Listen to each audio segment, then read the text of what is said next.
الحمد لله رب العالمين والصلاة والسلام على أشرف الأنبياء والمرسلين أما بعد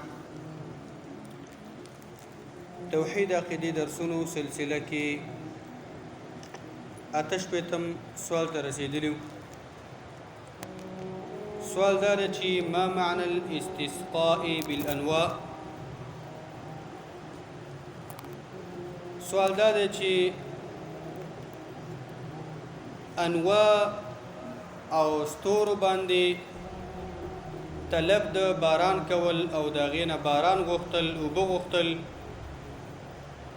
الاستسقاء بالانواع یعنی سمانه. جواب دار چې الانواع هي النجوم. انواع ویل کیږي ستورو ته. ومعنى الاستسقاء بالانواع اي طلب نزول المطر من النجوم ونسبة المطر إليها إذا نزل. او استسقاء بالانواع معنى دادا چې د ستورونه باران غوښتنه کول او غوښتل. استسقاء بالانواع دا معنی شو چې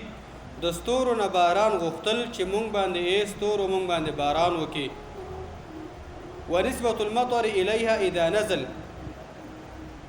او نسبت د باران کول د غستورو ته کله چې باران دا نازل شي او راښکته شي دغه ته ویل کېږي استسقاء بالانواع. مقصد دا چې د ستورو نه باران غوښتل یا کله باران وشي د ستورو ته د باران نسبت کول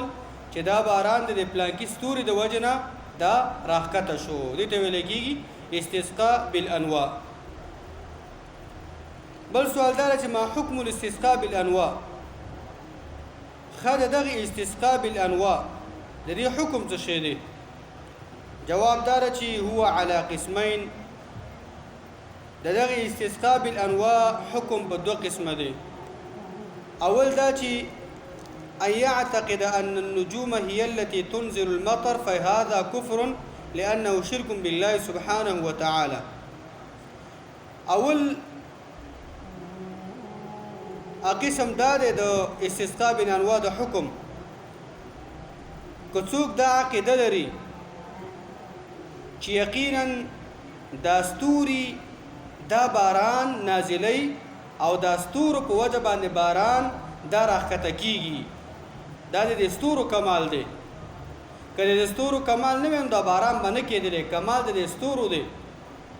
نو دا عقیده چې دا د کفر ده.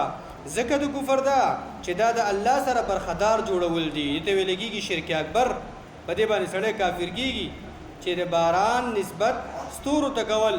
چې دا خو د ستورو په وجه باندې باران دا نازل شي، دا د ستورو کمال دی. نو دې ته دا قسم اولنی قسم دا عقیده کو په ستورو باندې څوک لري نو دا سړی دا کافر دی. ځکه دې د الله سره شریک جوړ کو. باران څوک کوي؟ الله کوي. مخلوق دا باران نشي کولای، ستوره مخلوق دی او دې نسبت کو ډایرکټ دا ستورو ته. دویم قسم دا چې ان يعتقد ان الله هو الذي يخلق المطر وينزله ولكنه يعتقد ان النجوم سبب وهذا شرك اصغر. دویم قسم دا چې دا عقیده یو سړی لري چې یقینا ان الله هو الذي يخلق المطر وينزله. یقینا الله تعالی ذات دی چې باران پیدا کړم دی او باران نازلیم، خو لیکن دا سړی دا عقیده لري وې دا ستوري سبب ته دی باران دی. صحیح ده، باران الله پیدا کړی دی، مالک الله دی، قیم الله، خو دا ستوري پکې سواک لري او دا ستوري سبب د باران د کېدلو دی. نو دا شرک اصغر دی، وړوکی شرک دی. لانه نسب نعمت الله الى غیره. ځکه وړوکی شرک دی او دا یو قسم شرک دی چې دې سړی د الله تعالی د نعمت د باران نعمت دی د الله تعالی د نعمت نسبت وکړو بغیر د الله نه بل چاته چې هغه ستوري دي، ستورو ته نسبت وکړو. ولانه سبحانه وتعالى لم يجعل النجوم سببا. او یقینا الله تعالی دا ستوري سبب د باران نه دی پیدا کړی چې ردی په وجه دا باران کیږي. نو دې سړی دا ستوري دا سبب وګرځاو د باران، دوی ته ویل کېږي شرک اصغر. نو دې باندې دوام نه دی پکار. کله کله شرک اصغر داسې دوام چې په دې باندې وشي دا په خپل شرک اکبر ته رسیږي، غټ شرک ته چې سړی په هغې باندې د اسلام نه وځي. نو دې نه ځان ساتل دا پکار دي. دا حکم او یو سوال دا مت دلیل على تحریم الاستسقاء بالنجوم د مخکې حکم نه دا معلوم شو چې یعنی استسقاء بالنجوم دا حرام دی ناروا دی د دې نه ځان ساتل پکار دی خو دلیل په دې باندې کوم دی چې استسقاء بالنجوم دا حرام دی جواب دا چې الدلیل قول النبي صلی الله علیه وسلم دلیل د نبی صلی الله علیه وسلم دا وینا ده او اصلا دا حدیث دا دسی موقع باندې بیان شو زید بن خالد الجهني رضی الله عنه نبی صلی الله علیه وسلم د حدیبی په ورځ باندې د سحر د منځن وروسته صحابه کرامو ته خطبه کوله کله چې د مکی والاو سره حدیبی صلح وشو او شپه تیر شو نو سحر چې موږ را پاسیرو سو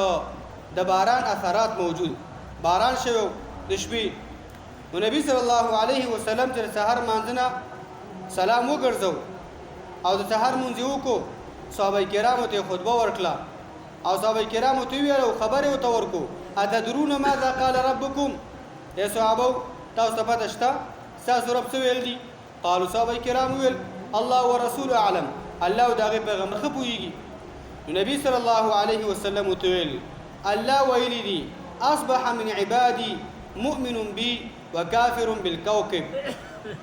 بالكوكب وسباكو زما د بندگانو نه داسې چې هغه په ما باندې مؤمنان دي او کافران دي په کوكب په ستورو باندې نبی اسلام دا ویلا الله ویلی دي من قال مطرنا بفضل الله ورحمته فذلك مؤمن بي وكافر بالكوكب هغه څوک چې هغه دا خبره کړې ده چې دا باران په مونږ باندې د الله د فضیلت او د الله د فضل د وجنه او د الله د رحمت په وجه باندې دا باران په مونږ باندې شوی دی نو دا سړی الله وی په ما باندې مؤمن دی او دا کافر دی انکار کوونکی دی په ستورو باندې یعنی دې سړی نسبت د باران الله ته وکړو نسبت د باراني دا شان د ستورو ته ونکړو ځکه دا سړی الله فرمای دا سړی په ما باندې مؤمن دی دا موحد دی عقیده په ما باندې دا چې د باران مالک هم الله دی او د باران کولو مالک دا هم الله دی واما من قال او هغه څوک چې هغه دا خبره کړې ده مطرنا بنوع کذا وکذا چې دا خبره کړې ده یا دا خبره کوي چې مطرنا بنوع کذا وکذا مونږ باندې چې دا باران شوی دی دا د پلانکی ستوري په وجه باندې او دا د پلانکی ستوري په وجه باندې نو دا الله وی فذلک کافر بی مؤمن بالکوكب دا سره چې دی دا کافر دی په ما باندې دا منکر دی په ما باندې او دا مؤمن دی عقیده لري په ستورو باندې یعنی ځکه چې د باران نسبت ستورو ته وکړو دا باران چې شوی دی دا د پلانکی ستورو په وجه باندې او دا د پلانکی ستوري په وجه باندې نو الله فرمایي دا سره په ما کافر دی ځکه دغه باران د نعمت هغه نسبت بل څه ته وکړو دا د ستوري په وجه باندې باران شوی دی دا په ما باندې کافر دی په ستورو باندې ایمان لرونکی دی روایت بخاری او مسلم دی بل روایت کې روایت د مسلم کې ابو مالک الاشعری وی یقینا رسول الله صلی الله علیه وسلم فرمایلی دي اربع فی امتی من امر الجاهلیه لا يتركهن سلور صفات دا زما په امت کې دا د جاهلیت د کارون نه دي او زما امت دا سلور کشایان دا نه پرې دي نبی اسلام فرمای دا سلور خبره او صفات دا د جاهلیت د کارون نه دي او زما امت هغه نه پرې دي یو الفخر بالاحساب یعنی د خپل قوم دغه شانته داغي په صفات باندې هغه شمارل او باغې باندې فخرونه کول زما قوم ډیر بهادر دي زما قوم دغه شانته ډیر د ورکړه والا دي او زما قوم ډیر د اوچت نسب او حسب والا دي یعنی نور قومونه معنی خپل قوم دا اوچت ګڼل او دا حق د سکینه بری نبی اسلام فرمای ټول خلک دا کوي اکثر تاسو ور قومونه ورا دا شي کوي او بل دا وطعن فی الانساب نسبونو د خلکو په نسبونو باندې عیب لګول دا پلانکې څه به پلار دی دا پلانکې نسب دا بیخي نسب نه لري ادا څه به قوم دی او دا څه به نسب دی او زمانه نسب داسې د خپل نسب هغه صفاتونه کوي او د بل نسب باندې عیبونه لګي د پلانکې خو پلار نه دی معلوم او دریم دا چې ول استسقاء بالنجوم هغه د ستورو نه باران غوښتل یا نسبت د باران ستورو ته کول یا د ستورو نه باران غوښتل چې پلانکې ستوره په مونږ باندې باران وکي قاصالي د وچکاري د باران ته ضرورت دی دا نبی اسلام په دا جاهلیت د ور کارونه دي او زوم دا ونیاحه په مړ باندې جړاګانې کول هغه زنانه چې هغه په مړو باندې مړی وشي کور کې او هغه داسې جړاګانې کوي مخ هم وایي تندی هم وایي د ځان نه ویښتان هم راشکوي او د ځان باندې جامې هم څه کوي نبي اسلام فرمایي دا جاهلیت د دور دغه شان ته هغه کارونه دي. به ابو مالک وی النائحة إذا لم تتب قبل موتها تقام يوم القيامة وعليها سربال من قطران ودرع من جرب. یا نبی اسلام فرمایي و نائحه ښځه چې را چې په مړو باندې جړاګانې کوي او سر ویښتان ناشو کوي او دغه شان ته جامې راش کوي او دغه شان ته تندی وایي مخ وایي نبی اسلام فرمایي که دغې ښځې دغه شان ته توبه ونه ویستله او په دغه حال کې ورته مرګ راغی د مرګ نه مخکې توبه دې ونه ویستله ورځ به قیامت به دا ښځه په داسې حال کې پاڅېږي چې په دې باندې به دغه شان ته د ګوګړو هغه کمیس به ورته الله تعالی اچولی هغې باندې به اور بلي او یا به دغه شان ته هغه قلعي چې هغه به ولي کېدونکي هغه به اور باندې سره شوي او د دې بدن ته به الله تعالی د هغې جامه اچوي ودرع من جرب او د جراب هغه کمیس به ورته الله تعالی اچوي چې دا جراب او کمیس به دغه شان د دې هغه پوستکي پسې نښتي او هغې باندې به الله تعالی د دې بدن ته سزا ورکړي الله دې موږ تاسو وساتي. یعنی مقصد دې خبرو دا دی